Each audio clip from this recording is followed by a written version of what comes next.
What's up, everyone? Today we're going to take a look at some of the steps that I did yesterday to repot this tree.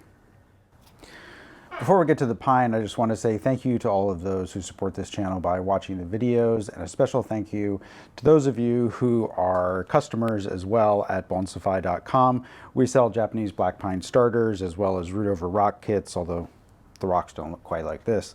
But in any case, thank you to all of you for supporting this channel by making purchases. All right, so let me just give this a little bit of a spin. This stone is a little bit unusual in terms of shape and size to what I usually work with. And it came from far northern California. It was one of the bigger stones that I collected, and I wanted to put a pine over it and have that pine really kind of conform to the rock in this specific way. So at this stage, it was out at the growing grounds for the last 2 years, and it's been in this colander for that time, as well as I believe a year or two before that. I wrote a blog article about it a few years ago, and it was just sitting on the ground, and sitting on the ground, it escape rooted from underneath this colander through the landscape fabric that I was using to keep weeds down, and took off and grew really quickly. So I've already removed what was the primary sacrifice branch here, and you can see also that it has started to heal over. So I was getting concerned that if I left this for another year sitting where it was, escape rooted into the ground, that I would be compromising the quality of the finished tree. So what I decided to do was come in, and I kind of angled it over and used a saw to separate it from the ground. And now what I'm going to do is take it out of this colander that's pretty much had it. These are Chinese made colanders that are sold in restaurant supplies here in the Bay Area, but they're just colanders that are meant for like washing vegetables and that kind of thing.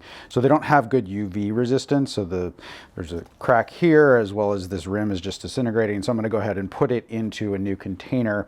And I'm going to take the opportunity also to take a look at the roots and see, obviously there's going to be some big roots coming out the bottom, but I should also have some nice fine roots here in the container, or at least that's my hope.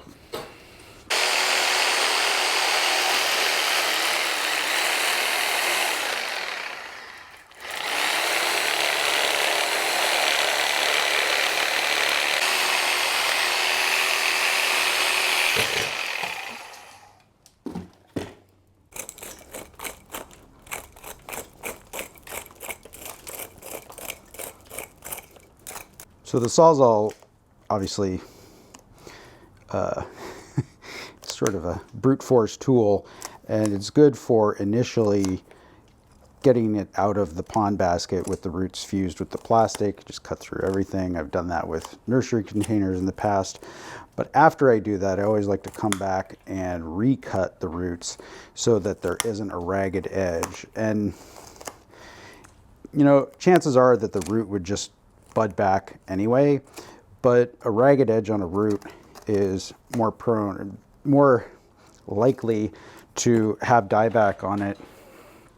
That could then lead to root rot intruding into the root. So a nice clean cut encourages the tree to start budding from very close to that site, whereas torn tissue is just potentially problematic. So I'm going to go around and essentially make a flat bottom on this root ball. And I'm not trying to make the root ball incredibly compact because I'm still working on middle development on this tree. In other words, the trunk is not as large as I would like it to be quite yet. It has wounds that still need to heal. And so this is an intermediate step where I am trying to ensure that I don't have anything go wrong by doing some root work. Now this is definitely, well, actually this root work is probably not going to slow the tree down any more than it would have been slowed down just by me separating it from the roots that were going into the ground. But I'm going to go back and put this right onto the ground again. All right, with it out of the pond basket and the bottom cut relatively flat, it's not perfectly flat obviously, but close enough, I am going to just kind of go around the perimeter here. Now, I don't know exactly what kind of pot I'm going to put this in eventually, but I'm not really done with the growing operation, and so it's a little bit premature to be even thinking about that. But what I am going to do is anywhere that I see big roots that are out here at the edge of the container, I'm going to cut those back and then make sure this all looks good. So, I mean, all the loose soil has already fallen off, and I'm going to do a little bit of excavation. I also need to be conscious of where the bottom of the rock is. So I remember when I oriented this and attached the tree, that the bottom of the rock was relatively flat and it's at about this level. So I'm not, you know, too concerned about the exact level of the soil. Maybe, you know, this, I can hide any bits that are sort of sticking out. So if you see this here, but I don't want to get into a pickle where I need the tree deeper then it can easily get into a container because of the rock. So you always have to think about whether or not the bottom of the rock is going to interfere with your potting operation in this type of composition. So I'm just going to scrape away a little bit of the topsoil to kind of expose a little bit more of these roots and a little bit more of the rock, and that will effectively make the tree, the root ball, a little bit shallower. But I just need to pay attention to the what I'm exposing on the rock and the roots.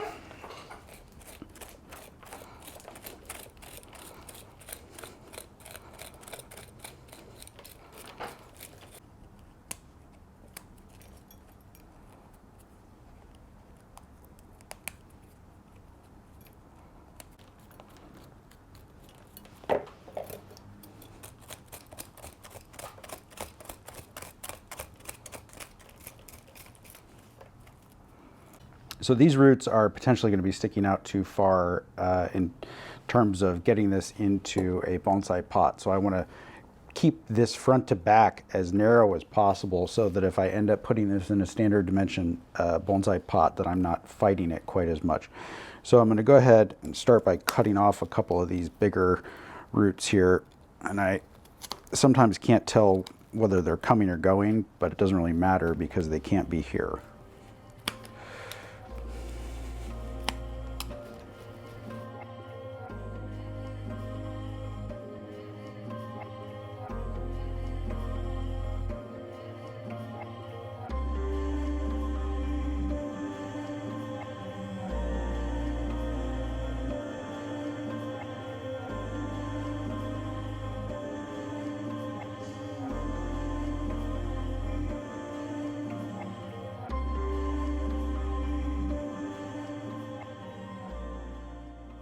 One more thing that I want to do while I've got this on the table in front of me is to wire this branch. And whenever I'm developing trees, I like to make sure that I have something that is interesting, not just straight. So I did previously wire this branch, but it hasn't stayed quite where I want it. So I'm going to go ahead and put a new piece of wire on here.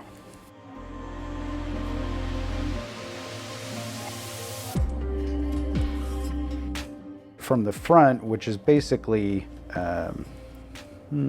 somewhere in here, I want to be able to see almost the entire rock. I don't want to be hiding this behind the foliage, and so all of this stuff needs to stay out of the way. And the primary branch, if it's going to be going out this direction, which at the moment it looks like it is, I will want that to have a little bit of movement.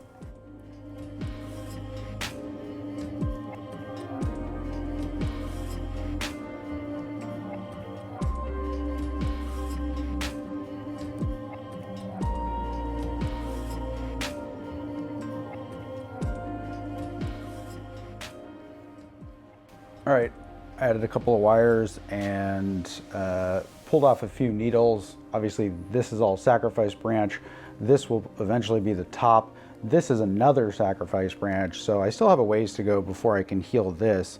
And so I want to keep a big branch on here. This is going to give it plenty of space to grow and a a container that won't disintegrate after just a couple of years. So I anticipate that it will take another probably 3 to 5 years worth of trunk growing at a good clip to bulk this up to the point where it has the taper in line that I'm looking for.